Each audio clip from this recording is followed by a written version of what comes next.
Hello student, मैं रामराजू के आज फिर आपके बीच केमिस्ट्री का एक लेक्चर लेकर आया हूं। और आज का जो टॉपिक्स है, किस टॉपिक्स में बात करेंगे। आज का जो टॉपिक्स है विलयन की सांद्रता को व्यक्त करने वाले विभिन्न सूत्र के बारे में, कि वो कौन कौन से कारक हैं जिनके द्वारा विलयन की सांद्रता निर्धारित होती है, जिनके द्वारा हम विलयन के सांद्रण को व्यक्त करते हैं। आज उन्हीं सूत्रों को मैं आपके सामने रूबरू करवाऊंगा, समझाऊंगा, सिखाऊंगा। तो सबसे पहले मैं बात कर लेता हूं आपके बीच कि विलयन क्या होता है और किन किन से मिलकर बना होता है।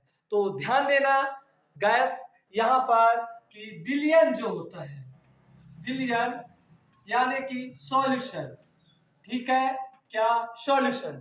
विलयन जो बना होता है आपका विलय और विलायक से मिलकर बना होता है। किस किस से मिलकर बना होता है? विलय और विलायक से मिलकर बना होता है। क्लियर है क्या?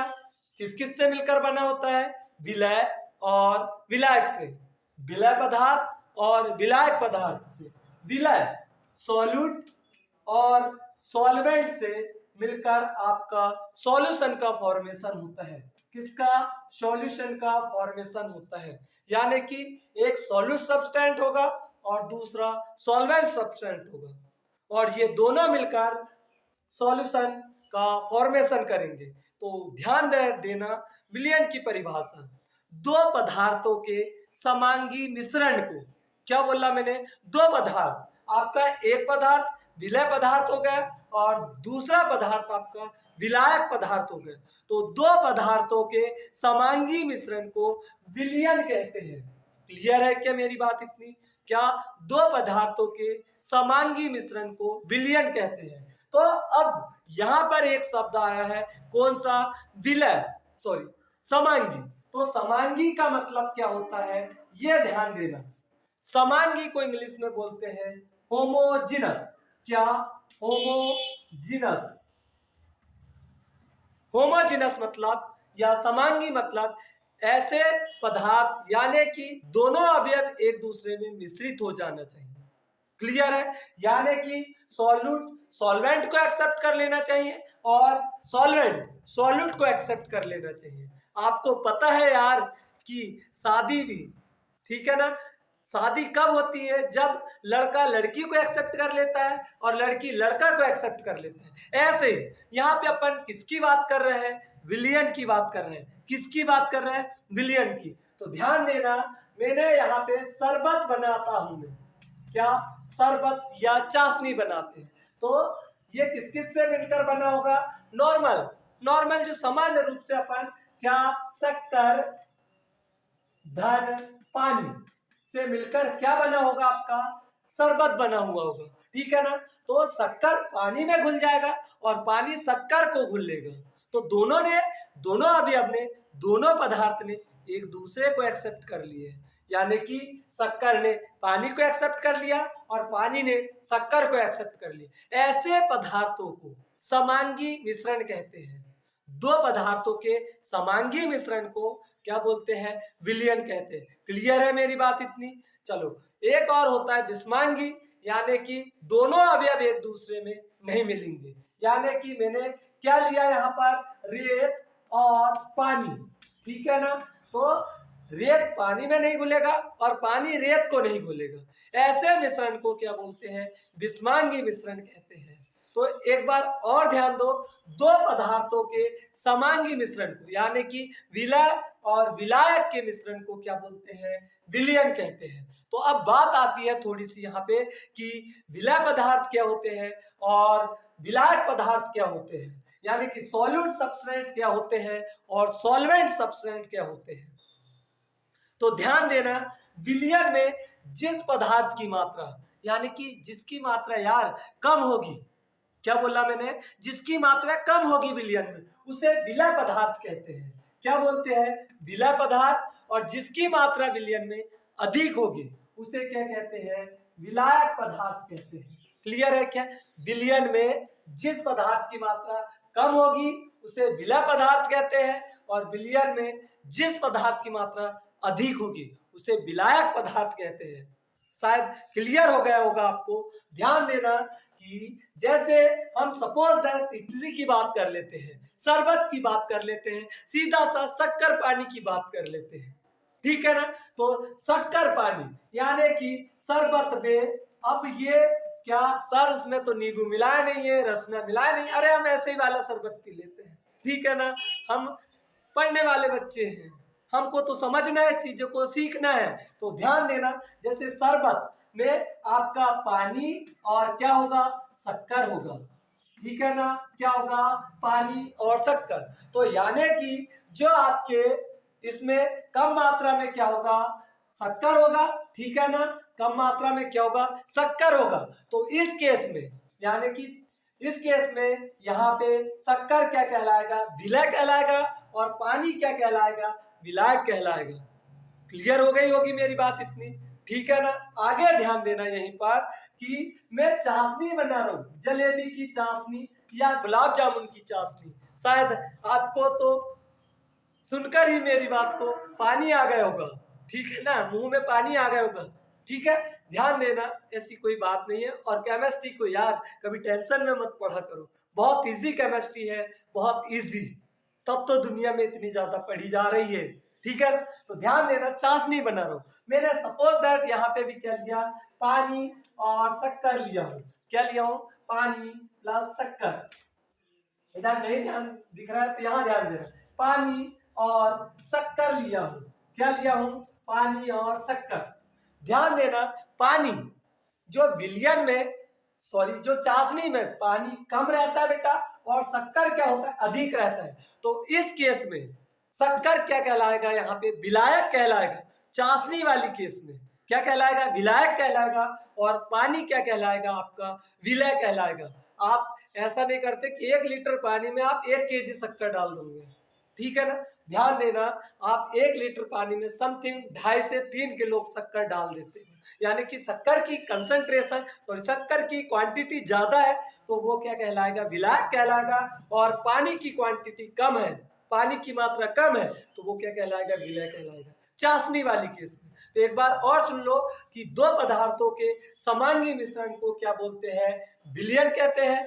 और विलयन में जिस पदार्थ की मात्रा अधिक होती है विलायक कहलाता है, और जिसकी मात्रा कम होती है वो विलय पदार्थ कहलाता है। शायद आपको ये क्लियर हो गया होगा। तो मैं आज जिसके लिए आया था और जो समझाने वाला था आपको, उसके बारे में मैं लेके चलता हूँ, एक एक टूल्स लेकर चलूंगा और एक एक न्यूमेरिकल्स बताते चलूंगा। क्लियर है दोस्तों? तो चलो देखते हैं कि क्या वो टूल्स होते हैं जिनकी आज हम चर्चा करेंगे, ठीक है। तो ध्यान देना, यहाँ पर ध्यान देना, मोलरता के बारे में बात कर लेते हैं अपन। सबसे पहले किसके बारे में बात कर लेते हैं, मोलरता के बारे में, ठीक है ना, जिसे किससे शो करते हैं, कैपिटल M से शो करते हैं। तो मैं डायरेक्ट फॉर्मूला लिखता हूं यहाँ पर कि W into 1000 upon WM into capital V। इसको कभी रटना मत आप, ठीक है। और केमिस्ट्री ऐसी चीज है जिसको कभी रट के नहीं पढ़ा जाता है, ठीक है। तो यहाँ पे मैंने लिखा हूं capital M is equal to W into 1000 upon WM into capital V। तो ध्यान देना, यहाँ पे W इज इक्वल टू है आपका विलय के मोलों की संख्या। क्या, विलय के मोलों की संख्या, मोलों की संख्या, ठीक है। और यहीं पे 1000 ml जो है, ये ध्यान देना, 1000 ml जो है वो 1000 ml बराबर क्या होता है, 1 लीटर। क्या होता है, 1 लीटर। क्लियर है? यानी कि 1000 ml में कितना पानी आता होगा, 1 लीटर पानी आता होगा, जो अपन साधारण तौर पर यूज करते हैं। पेट्रोल पंप में जाते हैं, वहां पे 1 ही लीटर देते हैं, ठीक है। ध्यान देना, 1 लीटर बराबर 1000 मिलीलीटर। क्लियर है इतनी बात? और WM इज इक्वल टू क्या होता है, विलय का अनुभार, विलय का अनुभार या परमाणु भार, मोलर मास ऑफ सॉल्यूट, क्या Wm इज इक्वल टू विलय का अनुभार या molar mass of solute. Next V, ये क्या होता है ध्यान देना, विलियन का लीटर में आयतन, विलियन का लीटर में आयतन, आयतन। ठीक है, तो ध्यान देना, बहुत इजी है, बहुत इजी है, बहुत इजी है, बहुत इजी है मोलर।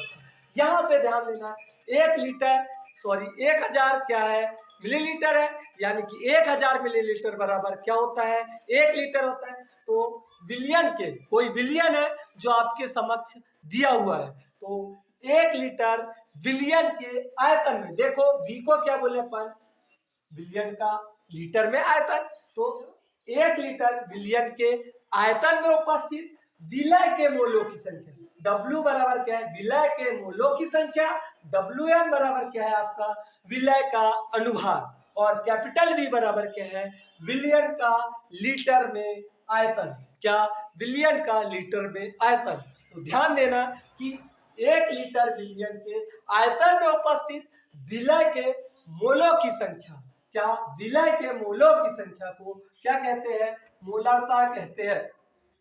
क्लियर हो गई होगी मेरी बात इतनी कि 1 लीटर कोई विलियन है, सॉरी ये 1 लीटर कोई विलियन है, 1000 मिलीलीटर बराबर 1 लीटर होता है। तो 1 लीटर विलियन के आयतन में उपस्थित विलय के मोलों की संख्या उस विलियन की मोलरता कहलाती है, जिसे कैपिटल M से दर्शाते हैं।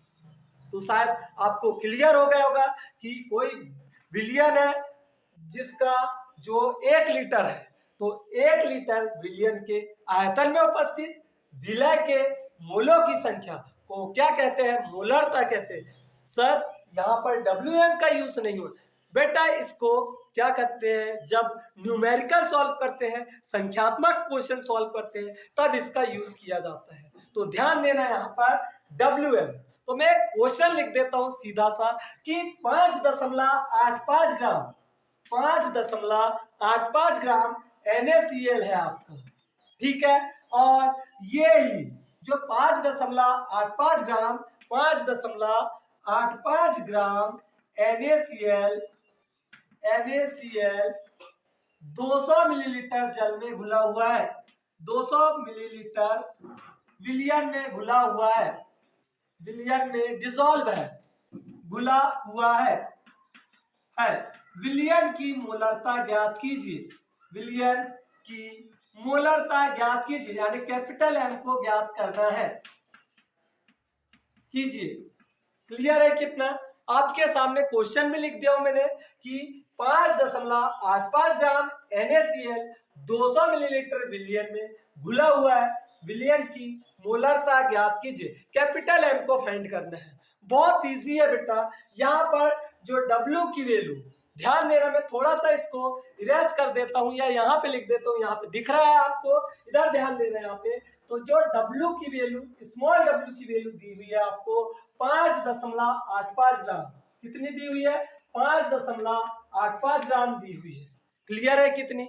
इसके बाद में यानी कि W क्या है आपका, विलय के मोलों की संख्या, यानी कि विलय क्या होता है यार, जो विलियन में कम मात्रा में प्रेजेंट होता है उसी को क्या बोल रहे हैं, विलय कहते हैं, ठीक है ना। तो W की वैल्यू कितनी दी है, 5.85 ग्राम, ठीक है। आगे ध्यान देना, कैपिटल V की वैल्यू कितनी दी है आपके पास में, 200 ग्राम, 200 ml मिलीलीटर। क्लियर है। अब Wm को कैसे फाइंड करना है आपको ध्यान देना, कभी नहीं भूलोगे आप, ठीक है ना। Wm को कैसे लिखना है, ये है मोलर मास ऑफ सॉल्यूट, यानी कि विलय का अनुभार। क्या है, विलय का अनुभार, ठीक है। ध्यान देना कौन सा है, NaCl है, तो यहाँ पे ध्यान देना बेटा, NaCl, ठीक है। ये NaCl दिख रहा होगा आपको यहाँ पे, NaCl, ठीक है ना। तो ध्यान देना, Na का परमाणु क्रमांक कितना होता है, 11, और इसका परमाणु भार होता है बेटा 23। कितना होता है, 23। क्लियर है क्या, यानी कि परमाणु क्रमांक के लगभग दुगने को अपन कह सकते हैं ऐसा कि परमाणु क्रमांक के लगभग दुगने को परमाणु भार कहते हैं। यानी कि सोडियम का 23 लिख देता हूं मैं, और क्लोरीन का जो परमाणु क्रमांक होता है 17 परमाणु भार होगा उसका 35.5 यानी कि 17 दूनी 34 और लगभग दुगना यानी कि 35.5। तो ये कितना हो जाता है ध्यान देना, कितना यहाँ पे लिख देता हूँ 23 प्लस 35.5। क्लियर है क्या इतनी बात मेरी? तो ये कितना हो जाता है आपका 58.5। 58.5 क्लियर है इतनी बात? तो WM की वैल्यू NaCl के लिए कितनी आ गई 58.5 58.5। इन वैल्यू को अपन इस फॉर्मूला में पुट कर देते हैं, क्या कर देते हैं रख देते हैं। कौन कौन सी वैल्यू? W की वैल्यू है आपकी 5.85, V की वैल्यू है 200 ml और WM की वैल्यू है 58.5।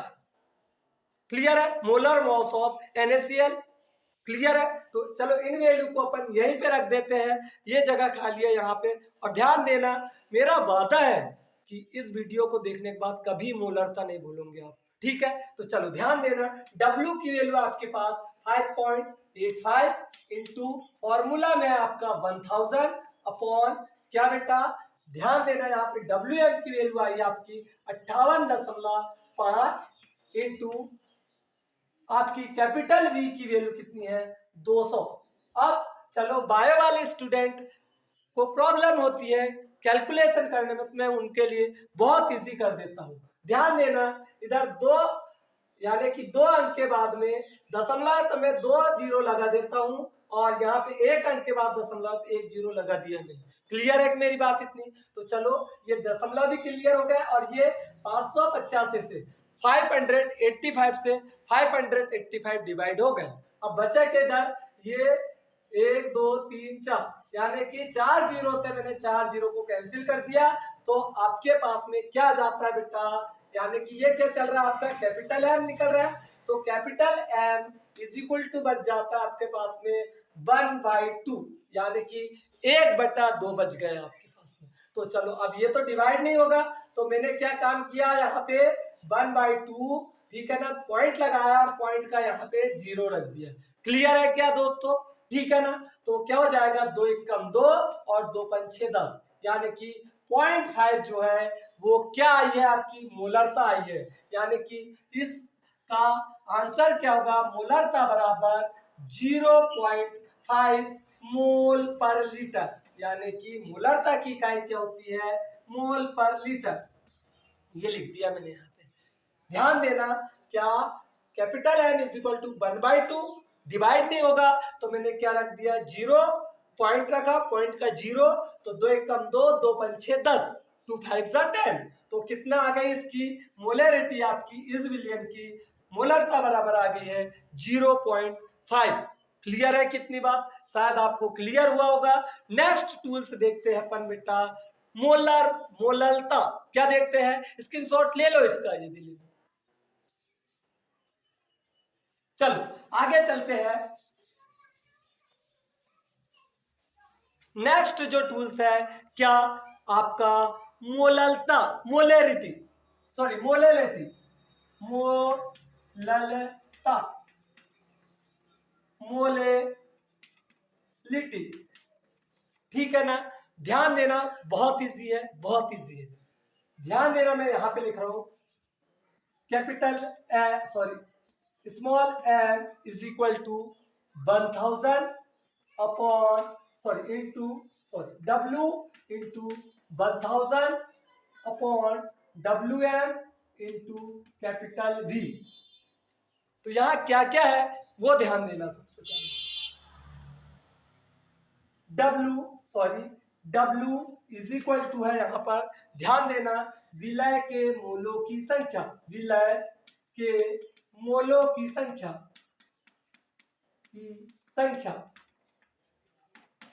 क्लियर है क्या?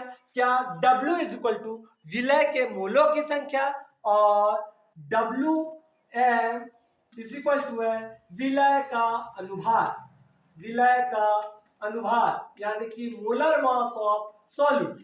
और कैपिटल W क्या है ध्यान देना, आपका विलायक की ग्राम में मात्रा, ठीक है ना? यानी कि quantity of solvent, quantity of solvent, यानी कि किस में, ग्राम में। विलायक की ग्राम में मात्रा, विलायक की ग्राम में मात्रा। ध्यान देना यहाँ पे कि ये 1000 जो है ग्राम में है बेटा, W को किससे शो कर रहा है, विलायक की ग्राम में मात्रा, विलायक की ग्राम में मात्रा। 1000 ग्राम विलायक में उपस्थित, देखो ये W क्या है, विलायक की ग्राम में मात्रा है, ये 1000, यहाँ पे ध्यान देना 1000 क्या है, आपकी विलायक की मात्रा है। तो 1000 ग्राम विलायक में उपस्थित, क्या बोला मैंने, 1000 ग्राम विलायक में उपस्थित विलय के मोलों की संख्या। एक बार और सुन लो, 1000 ग्राम विलायक में उपस्थित विलय के मोलों की संख्या क्या कहलाती है, आपकी मोललता कहलाती है। क्या कहलाती है, मोललता कहलाती है। और ध्यान देना, मोललता को किससे शो करते हैं, स्मॉल m से शो करते हैं। किससे शो करते हैं, स्मॉल m से शो करते हैं। एक बार और ध्यान दो, 1000 ग्राम विलायक में उपस्थित विलय के मोलों की संख्या, 1000 ग्राम विलायक में उपस्थित विलय के मोलों की संख्या क्या कहला रही है, मोललता कहलाती है, मोलेलिटी कहलाती है। ठीक है ना, जिसे किससे शो करते हैं, स्मॉल m से शो करते हैं। किससे शो करते हैं, स्मॉल m से। मैं यहाँ पे इसका न्यूमेरिकल सॉल्व करवा देता हूँ, ये फटाफट ध्यान देना इधर कि 4 ग्राम NaOH, ठीक है क्या, 4 ग्राम NaOH 200, इसको ले लेते हैं अपन 500 ml विलायक में घुला हुआ है, 500 ग्राम विलायक में घुला हुआ है, विलायक में घुला हुआ है, में घुला हुआ है। विलायक की मोललता ज्ञात कीजिए, विलायक की मोललता ज्ञात कीजिए, विलायक की मोललता ज्ञात कीजिए। स्मॉल m लिख देता हूं, मोललता ज्ञात कीजिए, यानी कि फाइंड क्या करना अपने को, स्मॉल m, ठीक है, ज्ञात कीजिए। बहुत इजी है, इन्हीं वैल्यू को अपन रख देते हैं, यानी कि यहाँ पर स्मॉल w की वैल्यू, स्मॉल w यानी कि विलय के मोलों की संख्या, NaOH के मोलों की संख्या कितनी दी है, 4 ग्राम, यानी कि इस W की वैल्यू विलय के मोलों की संख्या कितनी दी हुई है, 4 ग्राम। ठीक है ना, इसके अलावा Wm निकाल लेते हैं बेटा पर NaOH का। ध्यान देना कैसे निकालते हैं, NaOH है ये आपका, ठीक है ना, यहाँ पे निकाल देता हूं मैं, यहाँ पे ध्यान देना बेटा, NaOH है ये, ठीक है ना, क्या है, NaOH। Na का अभी देखे थे अपन ने कितना हो रहा था, 11, 11 दूनी 22, 23, ठीक है ना, 23 धन ऑक्सीजन का कितना होता है, 8 दूनी 16 और हाइड्रोजन का 1, ठीक है ना, 23 सोडियम का है, ऑक्सीजन का 16 और हाइड्रोजन का 1, यानी कि कितना हो जाएगा, 40, कितना हो जाएगा, 40, यानी कि NaOH का मोलर मास जो कितना आ रहा है आपका, 40 आता है। कितना आ रहा है, 40 आ रहा है। क्लियर है, तो चलो देख लेते हैं, Wm की वैल्यू मिल गई आपको 40 और कैपिटल W की वैल्यू भी आपके पास दी हुई है, कितनी दी हुई है, 500 ग्राम। चलो इन वैल्यू को अपन इसी फॉर्मूला में पुट कर देते हैं, ठीक है, W की वैल्यू, Wm की वैल्यू और कैपिटल W की वैल्यू, ठीक है ना।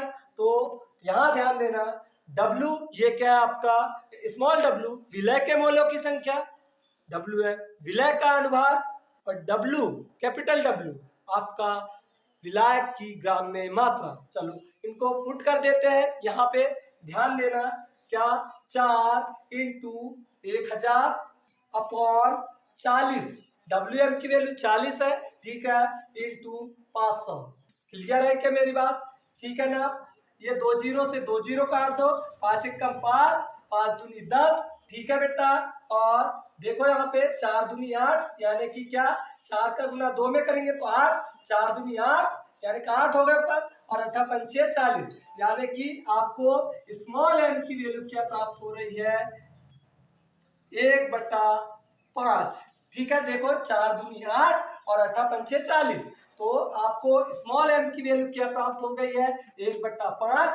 ठीक है ना, 1/5 यहाँ दिख नहीं रहा होगा तो ध्यान देना बेटा, यहाँ तो दिख रहा है 1/5, तो इसको भाग नहीं जाएगा बेटा, तो दशमलव लगाया और दशमलव का 0। ठीक है ना, तो 5 एकम 5 और 5 दूनी 10, यानी कि इसकी मोलेलिटी जो आई है आपकी 0.2 मोल पर लीटर, मोल पर लीटर। क्लियर है कितनी बात मेरी? तो शायद ये भी आपको क्लियर हो गया होगा मोलेलिटी। नेक्स्ट जो लेकर आया हूं मैं आपके लिए, इसका स्क्रीनशॉट ले लो। ठीक है, चलो नेक्स्ट जो लेकर आया हूं मैं आपके लिए फॉर्मलता। क्या लेकर आया हूं? फॉर्मलता। ध्यान देना बेटा, क्या? फॉर्मलता, जिसको फॉर्मेलिटी बोलते हैं, फॉर्मलता। इसको भी ऐसे ही करते हैं अपन, फॉर्मेलिटी। ठीक है, ध्यान देना यहाँ पे, क्या मैं फॉर्मूला लिख देता हूं, capital F is equal to W into 1000 upon W, sorry FM लिख देता हूं यहाँ पे, FM इंटू कैपिटल V। ठीक है ना, ध्यान देना, क्या? FM into capital V। Clear है बेटा मेरी बात इतनी? F is equal to W into 1000 upon FM into capital V। तो जहां पे ध्यान देना क्या क्या है करके देख लेते हैं। W बराबर, ध्यान देना, विलय के ग्राम सूत्र द्रव्यमानों की संख्या। क्या? जहां W इज इक्वल टू विलय के ग्राम सूत्र द्रव्यमानों की संख्या, विलय के ग्राम सूत्र द्रव्यमानों की संख्या, द्रव्यमानों की संख्या, संख्या। ठीक है, नेक्स्ट FM, FM, ध्यान देना बेटा, क्या यहाँ पर विलय का ग्राम सूत्र द्रव्यमान, यहाँ विलय W बराबर विलय के ग्राम सूत्र द्रव्यमानों की संख्या, और विलय का ये FM बराबर है विलय का ग्राम सूत्र द्रव्यमान, विलय का ग्राम सूत्र द्रव्यमान। ठीक है, और capital V is equal to क्या है, विलियन का लीटर में आयतन। क्या? विलियन का लीटर में आयतन। ठीक है ना, क्या? V इज इक्वल टू विलियन का लीटर में आयतन। तो आपका ध्यान देना, कैपिटल F यानी कि जिसको फॉर्मलता कहते हैं, W into 1000 upon FM into capital V। Clear है? तो ध्यान देना, ये 1000 मिलीलीटर है बेटा, भी 1000 मिलीलीटर। ठीक है ना, 1000 मिलीलीटर बराबर 1 लीटर। ठीक है, तो ध्यान देना यहाँ पर कि 1 लीटर विलियन के आयतन में, यानी V आयतन है आपका, 1 लीटर विलियन के आयतन में उपस्थित विलय के ग्राम सूत्र द्रव्यमानों की संख्या को उस विलियन की फॉर्मलता कहते हैं। एक बार और ध्यान दो कि 1 लीटर, देखो 1000 मिलीलीटर बराबर 1 लीटर हो रहा है, तो यहां से ध्यान, 1 लीटर विलियन के आयतन में उपस्थित विलय के ग्राम सूत्र द्रव्यमानों की संख्या यानी कि W को उस विलियन की फॉर्मलता कहते हैं, और इसे किससे दर्शा रहे हैं, कैपिटल F से दर्शाते हैं। किससे दर्शाते हैं? कैपिटल F से दर्शाते हैं। किससे दर्शाते हैं? कैपिटल F से। तो यहाँ पर W आपका विलय के ग्राम सूत्र द्रव्यमानों की संख्या है, और FM क्या आपके विलय का ग्राम सूत्र द्रव्यमान, और V क्या है आपका विलयन का लीटर में आयतन। क्या है? विलयन का लीटर में आयतन। ध्यान देना, यहाँ के न्यूमेरिकल्स बता देता हूं फटाक से मैं आपको कि ध्यान देना बेटा, 6 ग्राम ग्लूकोज यानी कि C6H12O6 600 ml वाटर में घुला हुआ है, पानी में घुला हुआ है, घुला हुआ है। विलयन की फॉर्मलता ज्ञात कीजिए। की फॉर्मलता ज्ञात कीजिए। ठीक है, क्या 6 ग्राम C6H12O6 600 ml पानी में घुला हुआ है, विलयन की फॉर्मलता यानी कैपिटल एफ को ज्ञात करना है आपको।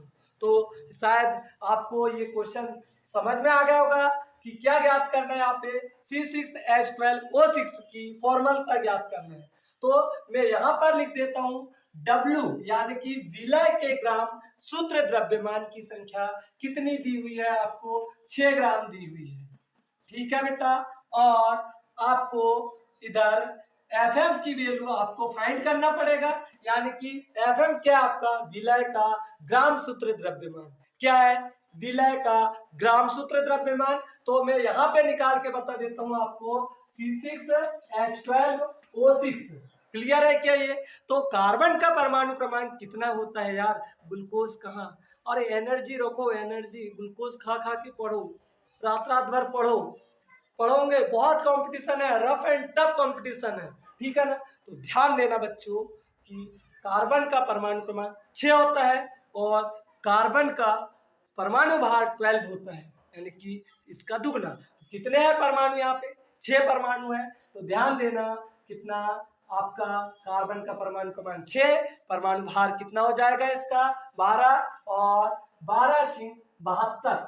ठीक है, और हाइड्रोजन का परमाणु क्रमांक भी एक होता है और परमाणु भार भी एक होता है, यानी कि 12 का 12। क्लियर है ये? नेक्स्ट, ऑक्सीजन का परमाणु क्रमांक 8 होता है और परमाणु भार कितना होगा, ध्यान देना इसका 16, और 16 छिक्के 96, 16 6 जा 96, तो 6 2 2 पूरा कितना हो गया 10 और बचा कितना 1, तो ये कितना हो जाएगा 7 8 9 और 9 9 18, यानी कि 180। इधर लिख देता हूं मैं, यहाँ पे 96 तक तो दिख रहा है, 180 जो आया है आपका ग्लूकोज का मोलर मास आया है, यानी कि Fm की वैल्यू 180 आ गई आपकी। क्लियर है? और कैपिटल V की वैल्यू जो दी है आपको 600 ml दी हुई है। तो चलो इसी फॉर्मूला में पुट कर देते हैं अपन। तो W की value 6, small m is equal to 6 into 1000 upon Fm की वैल्यू कितनी आ गई आपकी 180 आ गई है। क्लियर है? इंटू 600। क्लियर है? तो ध्यान देना 1 0 1 0 1 0 1 0 और 1 0 से 1 0 कैंसिल। ठीक है, अब बचा क्या गैस, यहाँ पर आपका 6 से 6 कैंसिल हो गया और m की वैल्यू आई आपकी 1/18। क्लियर है इतनी बात मेरी? तो 1/18 18, यहाँ पे लिख देता हूँ कैपिटल M की वैल्यू जो आ रही है आपकी 1/18। ठीक है ना? ध्यान देना ये कटेगा नहीं, तो मैंने दशमलव रखा, दशमलव का 0, फिर भी नहीं जा रहा है, फिर एक 0 रखा और एक 0, कितना हो जाएगा 18 एकम 18, 18 पंचे 90, फिर 10 बच्चा, फिर 18 10 बच्चा है। ठीक है ना? फिर यानी कि इसकी 5.55 चलते जाएगी मोल पर लीटर। क्लियर है क्या? आपको समझ में आया होगा कि 6 ग्राम C6H12O6 600 ml पानी में घुला हुआ है, तो विलयन की फॉर्मलता ज्ञात कीजिए, कैपिटल F को ज्ञात करना है। आपको सब वैल्यू दी है यहाँ पे, तो अपन ने इन्हीं वैल्यू को इस फॉर्मूला में पुट करें तो ये आ गया अपने पास में। क्लियर है कितनी बात मेरी? नेक्स्ट स्क्रीनशॉट ले लो और आगे चलते हैं, अपन देखते हैं क्या नॉर्मल था। ठीक है, स्क्रीनशॉट ले लो और चलो देखते हैं।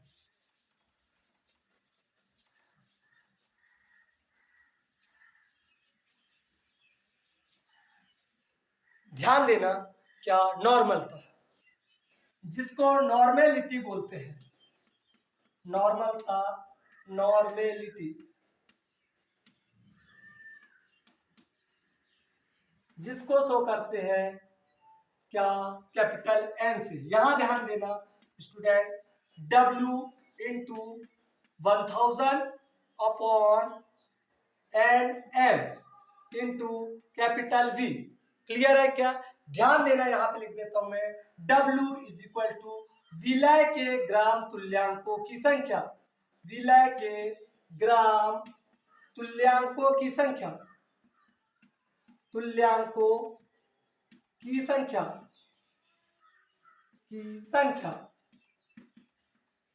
ठीक है। और N M is equal to क्या हो जाएगा, विलय का तुल्यांकी भार, विलय का तुल्यांकी भार, तुल्यांकी भार। और capital V is equal to हो जाएगा क्या, विलियन का लीटर में आयतन, क्या हो जाएगा, विलियन का लीटर में आयतन, आयतन। क्लियर है कितनी बात। तो ये आपके फॉर्मूला में दी हुआ है क्या, W बराबर विलय के ग्राम तुल्यांकों की संख्या, NM विलय का तुल्यांकी भार, कैपिटल V विलियन का लीटर में आयतन। ठीक है ना। तो चलो एक यहां से अपन न्यूमेरिकल्स उठा लेते हैं नॉर्मलता का, और ध्यान देना यहाँ का न्यूमेरिकल्स बहुत इजी है, यहीं पे लिख देता हूं मैं। ठीक है ना। क्वेश्चन है ये आपका कि 8 ग्राम NaOH 500 ml वाटर में डिसॉल्व है, 500 ml विलियन में, विलियन में घुला हुआ है, घुला हुआ है। ठीक है। विलियन की मोलरता ज्ञात, विलियन की नॉर्मलता ज्ञात कीजिए, नॉर्मलता ज्ञात कीजिए। चलो क्या है, नॉर्मलता को कैसे अपने को परिभाषित करना है ये ध्यान देना। ये 1000 मिलीलीटर है, विलियन है, तो इसका 1 लीटर, यानी कि मैं बार बार बोलते आ रहा हूँ 1000 मिलीलीटर बराबर 1 लीटर होता है। तो 1 लीटर विलियन के आयतन में उपस्थित विलय के ग्राम तुल्यांकों की संख्या, 1 लीटर 1000 मिलीलीटर बराबर भी लिख देता हूं मैं यहीं पे, 1000 मिलीलीटर बराबर 1 लीटर। ठीक है ना। क्या 1 लीटर विलियन के आयतन में उपस्थित विलय के ग्राम तुल्यांकों की संख्या, देखो W को क्या लिखे, विलय के ग्राम तुल्यांकों की संख्या को उस विलयन की नॉर्मलिटी कहते हैं। क्या कहते हैं, नॉर्मलिटी कहते हैं। और इसे कैपिटल N से दर्शाते हैं, किससे दर्शाते हैं, कैपिटल N से दर्शाते हैं। ठीक है ना। क्या 1 लीटर विलियन के आयतन में उपस्थित विलय के ग्राम तुल्यांकों की संख्या विलियन की नॉर्मलिटी कहलाती है। ठीक है स्टूडेंट। तो चलो इसका न्यूमेरिकल्स भी लिख दिया मैंने, 8 ग्राम NaOH को 500 ml विलियन में घुला हुआ है, तो विलियन की नॉर्मलता यानी कि कैपिटल N को अपने को फाइंड करना है। तो ध्यान देना आपका यहाँ पे इन वैल्यू को अपन यहाँ पे W की वैल्यू यानी कि विलय के ग्राम तुल्यांकों की संख्या आपको दी है 8 ग्राम। ठीक है ना। इसके अलावा आपको NM की वैल्यू पता है, अभी निकाले थे NaOH के लिए, ध्यान देना कितनी होती है 40। ठीक है। और कैपिटल V की वैल्यू दी हुई है आपको कितना, 500, कितना दी हुई है 500 ml। इन वैल्यू को इस फॉर्मूला में पुट कर देते हैं, तो W की वैल्यू कितनी है आपकी 8 ग्राम इंटू आपका 1000 अपॉन क्या NM की वैल्यू 40 आ रही है इंटू 500। क्लियर है कितनी बात मेरी। तो आपके ये 500 एकम 500 और 500 दूनी 1000, 2 एकम 2 और ये 20 हो जाएगा। तो क्या आपको कैपिटल N की वैल्यू क्या प्राप्त हुई है आपका 8/20। ठीक है ना। 4 दूनी 8 और 4 पंछे 20। ठीक है। तो N की वैल्यू ध्यान रखना है क्या प्राप्त हुई आपको 2/5। डिवाइड नहीं होगा स्टूडेंट, तो मैंने यहाँ दशमलव रख दिया और दशमलव का 0 लगा दिया, 5 एकम 5 और 5 24, यानी कि N की वैल्यू इस विलियन की नॉर्मलिटी कितनी आई आपकी 0.4 मिलीलीटर मोल पर लीटर, मोल पर लीटर। क्लियर है कितनी बात मेरी। ध्यान देना जो विलियन की नॉर्मलिटी निकली है आपकी 0. कितना 0.4 मोल पर लीटर, यानी कि 1 लीटर में आपका 0.4 क्या होगा, आपका NaOH होगा। तो शायद आपको क्लियर हुआ होगा। और एक लास्ट जो टूल्स है मोल प्रभाज, बहुत आसानी से क्रैक हो जाएगा, ठीक है, इजी है, स्क्रीनशॉट ले लो और लास्ट देखते हैं अपन। चलो आगे ध्यान देना,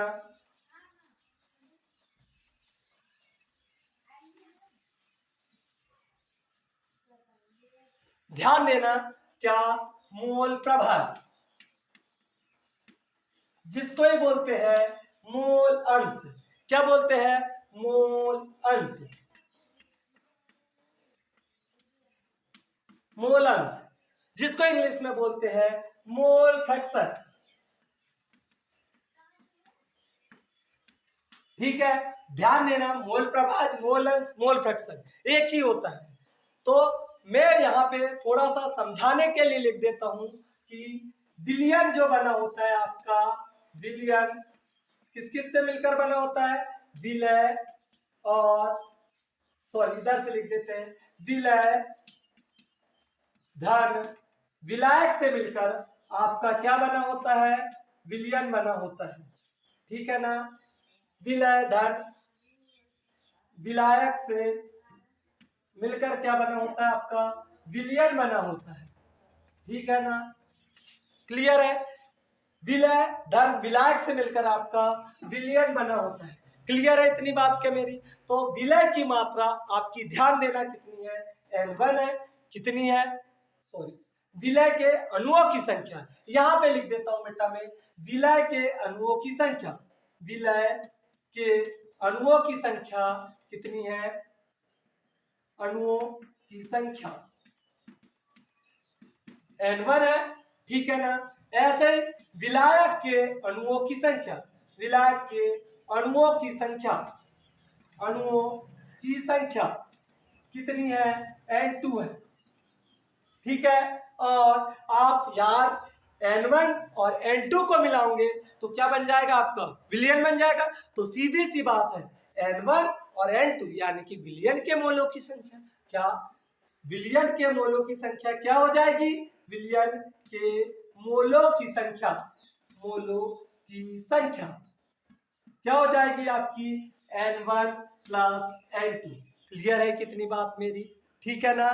क्या क्या, आपका N1 प्लस N2 विलयन के मोलों की संख्या और विलायक के मोलों की संख्या, विलायक के अणुओं की संख्या या मोलों की संख्या, अणुओं की जगह आप मोल भी लिख सकते हैं, ठीक है ना, मोलों की संख्या। और ध्यान देना, विलय के मोलों की संख्या N1 है और विलायक के मोलों की संख्या N2 है और विलयन के मोलों की संख्या N1 प्लस N2 है। शायद आपको ये क्लियर हो गई होगी बातें मेरी, ठीक है ना। अब मैं जो बता रहा हूं उसको बहुत आसानी से समझना, बहुत इजी है, बहुत इजी है। तो मैं यहाँ पे लिख देता हूं कि विलय का मोल प्रभाज। अब जो अपन देखते हैं विलय का मोल प्रभाज को मैं किससे दर्शा रहा हूं बेटा, X1 से दर्शा रहा हूं। किससे दर्शा रहा हूं, विलय का मोल प्रभाज को मैंने X1 से दर्शाया हूं। किससे दर्शाया हूं, X1 से दर्शाया हूं। और X1 बराबर होगा N1 upon N1 plus N2। शायद आपको क्लियर हो गई होगी बात मेरी कि किसी विलयन का, क्या बोल रहा हूं मैं, किसी विलयन में विलय का मोल प्रभाज, ये देखो विलय के मोलों की संख्या N1 है, विलायक के मोलों की संख्या N2 है, विलयन के मोलों की संख्या N1 प्लस N2 है। और या विलय का मोल प्रभाज X1 से दर्शाया है तो X1 इज इक्वल टू क्या होगा, N1 upon N1 plus N2। तो यहां ध्यान देना, N1 आपका क्या है, विलय के मोलों की संख्या और N1 प्लस N2 क्या है, आपका विलयन के मोलों की संख्या। तो यही से निकालना है अपने को, क्या हो जाएगा कि किसी विलयन में विलय के मोलों की संख्या N1 और विलयन के मोलों की संख्या N1 प्लस N2। क्या बोला, एक बार और ध्यान दो, किसी विलयन में विलय का मोल प्रभाज यानी कि X2, विलय के मोलों की संख्या और विलयन के मोलों की संख्या के अनुपात, ये देखो बटा, बटा को अनुपात बोल सकते हैं। तो विलय के मोलों की संख्या N1 और विलयन के मोलों की संख्या N1 प्लस N2 के अनुपात को, ये अनुपात को विलय का मोल प्रभाज कहते हैं। क्या कहते हैं? विलय का मोल प्रभाज कहते हैं। क्लियर है मेरी बात इतनी? ठीक है ना? नेक्स्ट देखते हैं विलायक का मोल प्रभाज। किसका? विलायक का मोल प्रभाज, जिसको दर्शा रहा है बेटा अपन x2 से। किससे दर्शा रहा है? x2 से। ठीक है ना? तो x2 इज इक्वल टू होता है N2 upon N1 plus N2। ठीक है क्या? क्या लिखा है यहाँ पे? x2 इज इक्वल टू, यदि यहाँ दिखता नहीं होगा तो यहाँ लिख देता हूं मैं, विलायक का मोल प्रभाज। क्या? x2 is equal to N1 upon N1 plus N2। ठीक है क्या? क्या x2 क्या है? विलायक का मोल प्रभाज। तो ध्यान देना क्या होता है विलायक का मोल प्रभाज? किसी विलयन में, क्या किसी विलयन में विलायक का मोल प्रभाज विलायक के मोलों की संख्या यानी कि N2 और विलयन के मोलों की संख्या यानी कि N1 प्लस N2 के अनुपात को। N2 क्या है? विलायक के मोलों की संख्या, और N1 प्लस N2 क्या है? विलयन के मोलों की संख्या। ठीक है ना? एक बार और ध्यान देना, विलायक का मोल प्रभाज, किसी विलयन में विलायक का मोल प्रभाज विलायक के मोलों की संख्या और विलयन के मोलों की संख्या के अनुपात को क्या बोलते हैं? विलायक का मोल प्रभाज कहते हैं। और इसे किससे दर्शाते हैं? x2 से दर्शाते हैं। स्क्रीनशॉट ले लो। शायद आपको आज की क्लास बहुत अच्छी लगी होगी, समझ में आया होगा। ठीक है, तो समझ में आया होगा तो क्या करना है आपको? लाइक करना है, कमेंट करना है, और हाँ, अपने दोस्तों को सब्सक्राइब कर के लिए बोलना भी है आपको। थैंक यू दोस्त।